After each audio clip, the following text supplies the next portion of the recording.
नमस्कार प्रिय भक्तगण कहुए जे कृमरूपी श्री हरिनारायण जो भी भक्त उपर प्रसन्न हो जाती से भक्त जीवन में प्रत्येक दुख कष्ट और दरिद्रता को दूर कर से भक्त को ए संसार रूपी भवसागर पार करते भी भक्त सच्चा मन में कृम अवतारी श्री हरिनारायण आराधना करए से भक्त उपर श्री हरिनारायण खूब शीघ्र प्रसन्न हो जाती। तेणु प्रिय भक्तगण आज आम आपण से जल निवास कर श्री जलेश्वर वासुदेव एपर एक दिव्य मंत्र विषय कहवाई जो मंत्र को जदि आप नित्य जप बा श्रवण करती तेरे विश्वास करूँ आपण जीवन में प्रत्येक दुख कष्ट आ प्रत्येक दरिद्रता से ही क्षण ही दूर हो। प्रिय भक्तगण आपण मैंने जाथे जे निज घरे वास्तुदोष तथा आर्थिक समृद्धि कृम अर्थात कईछर प्रतिमा रखिक पूजा करे किंतु आज आम आपण जो शक्तिशाली मंत्र विषय कहवाई जाऊँ ए मंत्र एत चमत्कारी और एत तीव्र जे आपण बिना पूजा पाठ कि बिना नीति नियम जदि मंत्र को जप करती केवल शुणी दियंती तेबे आपन जीवन में जिते भी दरिद्रता था ना कहीं श्री हरिनारायण से सबू को क्षणक भितर दूर करदेवे। प्रिय भक्तगण हुए तो आपण जीवन में पूर्वर केबे भी एपरी शक्तिशाली मंत्र को शुणी नथि कहीं ए मंत्र स्वयं श्री हरिनारायण जो कृम अवतार से ही कृम अवतार यह शक्तिशाली धन प्रदायक मंत्र जहाँ जप कि श्रवण करने आरंभ करदे मात्रके धन जेकोसी जगह था से स्वयं आकर्षित हो आपण निकट को चली आसो। किंतु प्रिय भक्तगण गोटे कथा को ध्यान रखिए कि आपण बरम पूजा पाठ न करंतु किंतु जेते बेले भी ए मंत्र को आपण जप बा श्रवण करूछंती ए मंत्र को संपूर्ण निष्ठा आ श्रद्धार सहित जप करंतु। जदि आपण ए मंत्र को संपूर्ण निष्ठा आ श्रद्धार सहित जप न करंती बा ए मंत्र को आपण अधा पर्यंत जप किबा श्रवण करंती तेबे ए मंत्र आपण पई संपूर्ण रूप से निष्फल हो जिवो। तेणु जेते बेले भी आपण ए मंत्र को जप बा श्रवण करिया को जाउछंती ए मंत्र को आपण संपूर्ण 108 बार पर्यंत करंतु देखिबे केवल किछि दिन भितर ही ए मंत्रर चमत्कार को आपण निजे अनुभव करिपारिबे। तेबे प्रिय भक्तगण आसंतु आपणक समय को टिके भी नष्ट न करी श्री हरिनारायण ए चमत्कारी मंत्रटी को संपूर्ण श्रद्धार सहित शुणिन किंतु ता पूर्व जदि आपण माने एपर्यंत ए भिडियोटी को गोटे लाइक टे करनाहांती तेबे जल्दी ए भिडियोटी को गोटे लाइक करे सहित कमेंट रे आपण ओम नमो नारायण निश्चय लिखि दियंतु जहा द्वारा श्री हरिनारायण कृपा आपणक ऊपर सदा सर्वदा पाई रहिबो। तेबे प्रिय भक्तगण भगवान श्री हरिनारायण ए चमत्कारी मंत्रटी होची ओम आं ह्रीं क्रों कृमासनाय नमः।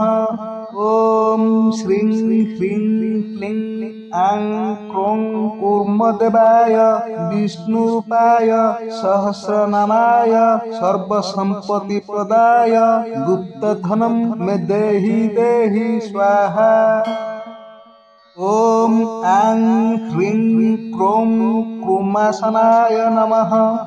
ओम श्रीं ह्रीं क्लीं आं क्रों कूर्मदेवाय विष्णुरूपाय सहस्रनामाय सर्वसंपत्तिप्रदाय गुप्तधनं मे देहि स्वाहा। ओम आं ह्रीं क्रों कृमासनाय नमः। ओम श्रीं ह्रीं क्लीं आं क्रों कूर्मदेवाय विष्णुरूपाय सहस्रनामाय सर्वसंपत्तिप्रदाय गुप्तधनं मे देहि स्वाहा। ओम आं ह्रीं क्रों कृमासनाय नमः। ओम श्रीं ह्रीं क्लीं आं क्रों कूर्मदेवाय विष्णुरूपाय सहस्रनामाय सर्वसंपत्तिप्रदाय गुप्तधनं मे देहि स्वाहा। ओम आं ह्रीं क्रों कृमासनाय नमः। ओम श्रीं ह्रीं क्लीं आं क्रों कूर्मदेवाय विष्णुरूपाय सहस्रनामाय सर्वसंपत्तिप्रदाय गुप्तधनं मे देहि स्वाहा। ओम आं ह्रीं क्रों कृमासनाय नमः। ओम श्रीं ह्रीं क्लीं आं क्रों कूर्मदेवाय विष्णुरूपाय सहस्रनामाय सर्वसंपत्तिप्रदाय गुप्तधनं मे देहि स्वाहा। ओम आं ह्रीं क्रों कृमासनाय नमः। ॐ श्रीं ह्रीं क्लीं ऐं क्रों कूर्मदेवाय विष्णुरूपाय सहस्रनामाय सर्वसम्पत्तिप्रदाय गुप्तधनं मे देहि देहि स्वाहा। ॐ ऐं ह्रीं क्रों क्रूमासनाय नमः। ॐ श्रीं ह्रीं क्लीं ऐं क्रों कूर्मदेवाय विष्णुरूपाय सहस्रनामाय सर्वसम्पत्तिप्रदाय गुप्तधनं मे देहि देहि स्वाहा। ॐ ऐं ह्रीं क्रों क्रूमासनाय नमः। ॐ श्रीं ह्रीं क्लीं ऐं क्रों कूर्मदेवाय विष्णुरूपाय सहस्रनामाय सर्वसम्पत्तिप्रदाय गुप्तधनं मे देहि देहि स्वाहा। ॐ ऐं ह्रीं क्रों कूर्मासनाय नमः। ॐ श्रीं ह्रीं क्लीं ऐं क्रों कूर्मदेवाय विष्णुरूपाय सहस्रनामाय सर्वसम्पत्तिप्रदाय गुप्तधनं मे देहि देहि स्वाहा। ॐ ऐं ह्रीं क्रों कूर्मासनाय नमः। ॐ श्रीं ह्रीं क्लीं ऐं क्रों कूर्मदेवाय विष्णुरूपाय सहस्रनामाय सर्वसम्पत्तिप्रदाय गुप्तधनं मे देहि देहि स्वाहा। ॐ ऐं ह्रीं क्रों कूर्मासनाय नमः। ॐ श्रीं ह्रीं क्लीं ऐं क्रों कूर्मदेवाय विष्णुरूपाय सहस्रनामाय सर्वसम्पत्तिप्रदाय गुप्तधनं मे देहि देहि स्वाहा। ॐ ऐं ह्रीं क्रों कूर्मासनाय नमः। ॐ श्रीं ह्रीं क्लीं ऐं क्रों कूर्मदेवाय विष्णुरूपाय सहस्रनामाय सर्वसम्पत्तिप्रदाय गुप्तधनं मे देहि देहि स्वाहा। ॐ ऐं ह्रीं क्रों कूर्मासनाय नमः। ॐ श्रीं ह्रीं क्लीं ऐं क्रों कूर्मदेवाय विष्णुरूपाय सहस्रनामाय सर्वसम्पत्तिप्रदाय गुप्तधनं मे देहि देहि स्वाहा। ॐ ऐं ह्रीं क्रों कूर्मासनाय नमः। ॐ श्रीं ह्रीं क्लीं ऐं क्रों कूर्मदेवाय विष्णुरूपाय सहस्रनामाय सर्वसम्पत्तिप्रदाय गुप्तधनं मे देहि देहि स्वाहा। ॐ ऐं ह्रीं क्रों कूर्मासनाय नमः। ॐ श्रीं ह्रीं क्लीं ऐं क्रों कूर्मदेवाय विष्णुरूपाय सहस्रनामाय सर्वसम्पत्तिप्रदाय गुप्तधनं मे देहि देहि स्वाहा। ॐ ऐं ह्रीं क्रों कूर्मासनाय नमः। ॐ श्रीं ह्रीं क्लीं ऐं क्रों कूर्मदेवाय विष्णुरूपाय सहस्रनामाय सर्वसम्पत्तिप्रदाय गुप्तधनं मे देहि देहि स्वाहा। ॐ ऐं ह्रीं क्रों कूर्मासनाय नमः। ॐ श्रीं ह्रीं क्लीं ऐं क्रों कूर्मदेवाय विष्णुरूपाय सहस्रनामाय सर्वसम्पत्तिप्रदाय गुप्तधनं मे देहि देहि स्वाहा। ॐ ऐं ह्रीं क्रों कूर्मासनाय नमः।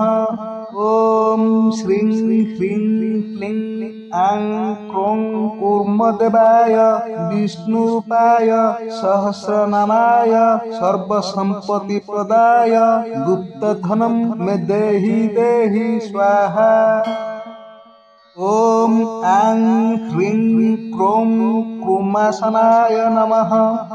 ॐ श्रीं ह्रीं क्लीं ऐं क्रों कूर्मदेवाय विष्णुरूपाय सहस्रनामाय सर्वसम्पत्तिप्रदाय गुप्तधनं मे देहि देहि स्वाहा। ॐ ऐं ह्रीं क्रों क्रुमासनाय नमः।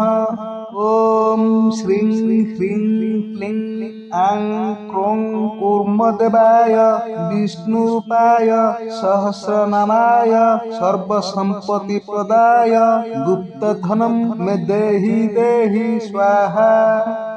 ॐ ऐं ह्रीं क्रों क्रुमासनाय नमः। ॐ श्रीं ह्रीं क्लीं ऐं क्रों कूर्मदेवाय विष्णुरूपाय सहस्रनामाय सर्वसम्पत्तिप्रदाय गुप्तधनं मे देहि देहि स्वाहा। ॐ ऐं ह्रीं क्रों क्रुमासनाय नमः। ॐ श्रीं ह्रीं क्लीं ऐं क्रों कूर्मदेवाय विष्णुरूपाय सहस्रनामाय सर्वसम्पत्तिप्रदाय गुप्तधनं मे देहि देहि स्वाहा।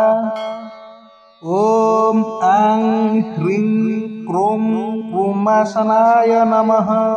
ॐ श्रीं ह्रीं क्लीं ऐं क्रों कूर्मदेवाय विष्णुरूपाय सहस्रनामाय सर्वसम्पत्तिप्रदाय गुप्तधनं मे देहि देहि स्वाहा। ॐ ऐं ह्रीं क्रों क्रुमासनाय नमः। ॐ श्रीं ह्रीं क्लीं ऐं क्रों कूर्मदेवाय विष्णुरूपाय सहस्रनामाय सर्वसम्पत्तिप्रदाय गुप्तधनं मे देहि देहि स्वाहा। ॐ ऐं ह्रीं क्रों क्रुमासनाय नमः। ॐ श्रीं ह्रीं क्लीं ऐं क्रों कूर्मदेवाय विष्णुरूपाय सहस्रनामाय सर्वसम्पत्तिप्रदाय गुप्तधनं मे देहि देहि स्वाहा। ॐ ऐं ह्रीं क्रों क्रुमासनाय नमः। ॐ श्रीं ह्रीं क्लीं ऐं क्रों कूर्मदेवाय विष्णुरूपाय सहस्रनामाय सर्वसम्पत्तिप्रदाय गुप्तधनं मे देहि देहि स्वाहा। ॐ ऐं ह्रीं क्रों क्रुमासनाय नमः। ॐ श्रीं ह्रीं क्लीं ऐं क्रों कूर्मदेवाय विष्णुरूपाय सहस्रनामाय सर्वसम्पत्तिप्रदाय गुप्तधनं मे देहि देहि स्वाहा। ॐ ऐं ह्रीं क्रों क्रुमासनाय नमः। ॐ श्रीं ह्रीं क्लीं ऐं क्रों कूर्मदेवाय विष्णुरूपाय सहस्रनामाय सर्वसम्पत्तिप्रदाय गुप्तधनं मे देहि देहि स्वाहा। ॐ ऐं ह्रीं क्रों क्रुमासनाय नमः। ॐ श्रीं ह्रीं क्लीं ऐं क्रों कूर्मदेवाय विष्णुरूपाय सहस्रनामाय सर्वसम्पत्तिप्रदाय गुप्तधनं मे देहि देहि स्वाहा।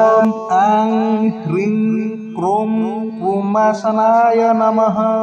ॐ श्रीं ह्रीं क्लीं ऐं क्रों कूर्मदेवाय विष्णुरूपाय सहस्रनामाय सर्वसम्पत्तिप्रदाय गुप्तधनं मे देहि देहि स्वाहा। ॐ ऐं ह्रीं क्रों क्रुमासनाय नमः। ॐ श्रीं ह्रीं क्लीं ऐं क्रों कूर्मदेवाय विष्णुरूपाय सहस्रनामाय सर्वसम्पत्तिप्रदाय गुप्तधनं मे देहि देहि स्वाहा। ॐ ऐं ह्रीं क्रों क्रुमासनाय नमः। ॐ श्रीं ह्रीं क्लीं ऐं क्रों कूर्मदेवाय विष्णुरूपाय सहस्रनामाय सर्वसम्पत्तिप्रदाय गुप्तधनं मे देहि देहि स्वाहा। ऐं ह्रीं क्रों क्रुमासनाय नमः। ॐ श्रीं ह्रीं क्लीं ऐं क्रों कूर्मदेवाय विष्णुरूपाय सहस्रनामाय सर्वसम्पत्तिप्रदाय गुप्तधनं मे देहि देहि स्वाहा। ॐ ऐं ह्रीं क्रों क्रुमासनाय नमः। ॐ श्रीं ह्रीं क्लीं ऐं क्रों कूर्मदेवाय विष्णुरूपाय सहस्रनामाय सर्वसम्पत्तिप्रदाय गुप्तधनं मे देहि देहि स्वाहा। ॐ ऐं ह्रीं क्रों क्रुमासनाय नमः। ॐ श्रीं ह्रीं क्लीं ऐं क्रों कूर्मदेवाय विष्णुरूपाय सहस्रनामाय सर्वसम्पत्तिप्रदाय गुप्तधनं मे देहि देहि स्वाहा।